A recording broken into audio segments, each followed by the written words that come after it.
Plummer. I'm sorry, I didn't get your last name. Plummer? Hi, Corporal. Hi, Corporal. Thanks for taking my call.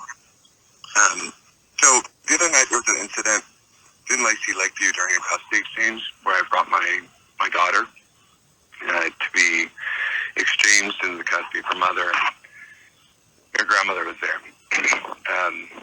We were planning originally just based on the attorneys and all the stuff that's gone on to just sit in the car and wait.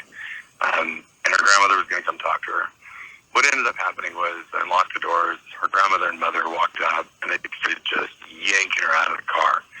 And my daughter is insistent that there's abuse going on in the home, and she's been doing outcries consistently. But on our end, and even she'd done one just in a hospital to a deputy sheriff here in Guadalupe County. And we had attempted a custody exchange at our property here in Seguin, Texas, and for 2 hours, I mean, there were two sheriffs here. She wouldn't go, and kicking and screaming and hitting, wouldn't do it. So, the judge had ordered that there would be another exchange. Got her to the same transition spot that we usually have, which is at that Starbucks, where you had two officers reply.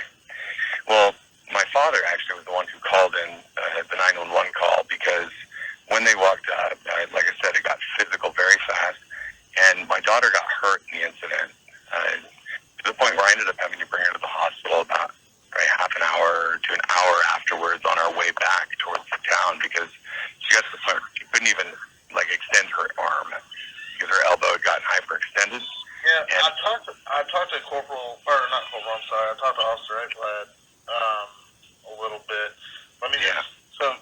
So you pull into the Starbucks. Who's in the vehicle with you? My father and my daughter. Is your father? And my daughter. Where's he sitting at? He's in the passenger seat. Passenger seat. Or he might have been standing outside. Your daughter is where? My daughter was in the back of the car, in the back seats of the car.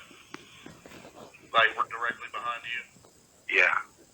Okay, so you is the wife, or your ex-wife, or girlfriend, wherever she is, was she in the parking lot when you got there? Yeah, she was in the parking lot, and so was her mother. Okay, where was her mother sitting? Her mother had gotten into the seat behind the driver's seat in my car. Okay, hold on, you lost me. You pull in the parking lot. Yeah. Are they sitting in their vehicle?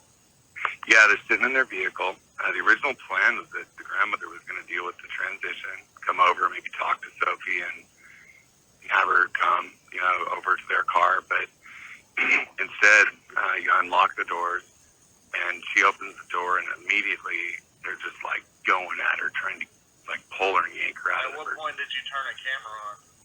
I was advised before this all started to be sure I documented the whole exchange because of how contentious it had all been.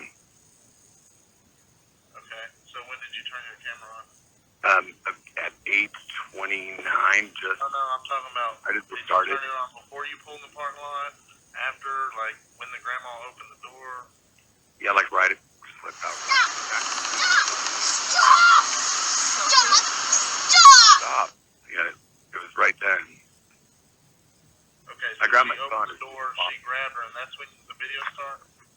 That's about the time, yeah, it was 8:29. We pulled up probably 8:28 into that parking lot. Okay. So, would you say your daughter's pretty well behaved? Yeah, for us, she's great. And she's talking to you? Yeah, I'd say she's a great... respects you and does what you say, yes sir, no sir, kind of thing? Yeah, no, she's good. She's strong-willed, but she's... Did you talk to her about the exchange and how it worked? We did. And before we left, listen, CPS was even over here having discussions with us before this transition even took place. It took us an hour just to get her in the car. Well, yeah, and that's the problem I run into. Before you get there, yeah, you explain to her that she's going to have to get out of the car, right?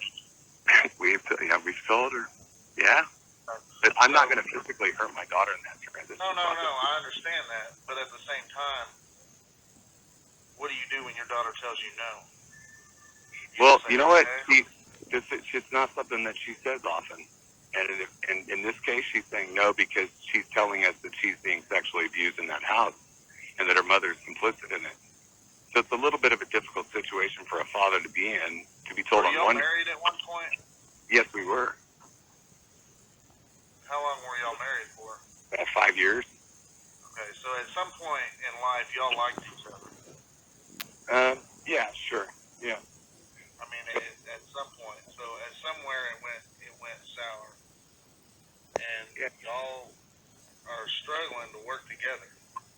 Okay, but you still have a child. What does this have to do with? That exchange, it has everything to do with it. That exchange takes as much effort from you as it does her. The mother should not be going into your vehicle and getting the kid out of the car. You should get the kid out of your own car. Yeah. Yeah, So, and then not holding a video camera. That's like when somebody's fighting us.